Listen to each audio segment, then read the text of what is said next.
Hello friends, आज मी तुम्हाला पातळ पोह्याचा चिवडा दाखवणार आहे।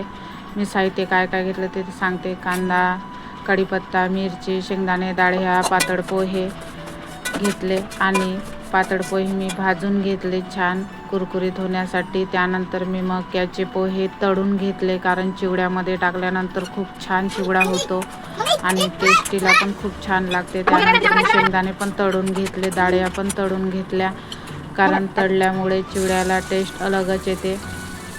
नंतर मी कांदा पण तळून घेतला, थोडा लालसर होईपर्यंत तेलामध्ये कांदा पण तळून घेतला।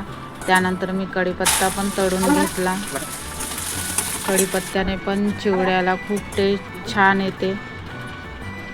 त्यानंतर मी सर्व साहित्य तळून घेतलं। नंतर मी त्यामध्ये तेल घालून त्यामध्ये मी मोहरी, जिरं, धने घालून घेतले आणि त्यानंतर मी त्यामध्ये मिरची, कांदे टाकून घेतले, कारण थोडे कांदे आपण असे पण टाकायचे, खूप छान लागतो। आणि ते लालसर होईपर्यंत छान परतून घ्यायचे। नंतर त्यामध्ये मी 1 चमच तिखट घातलं, मिरची घातल्यामुळे तिखट आणि हळद, मीठ घालून घेतलं। त्यानंतर तळलेले सर्व शेंगदाणे, डाळ, कढीपत्ता सर्व त्यामध्ये टाकून घ्यायचा मिश्रण आणि परतून घ्यायचा। थोड्या कमी गॅसवरच ते परतून घ्यायचे छानपैकी।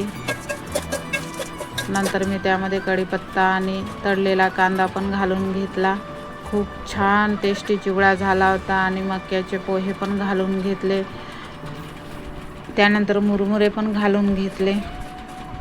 कोथिंबीर नव्हती माझ्याकडे म्हणून मी काही टाकला नाही। खूप छान चिवडा टेस्टी बनला होता आणि खूप छान झाला होता। माझ्या व्हिडिओला सबस्क्राईब, लाईक, शेअर आणि करत जा आणि माझा व्हिडिओ तुम्हाला कसे वाटते ते पण सांगा। बाय।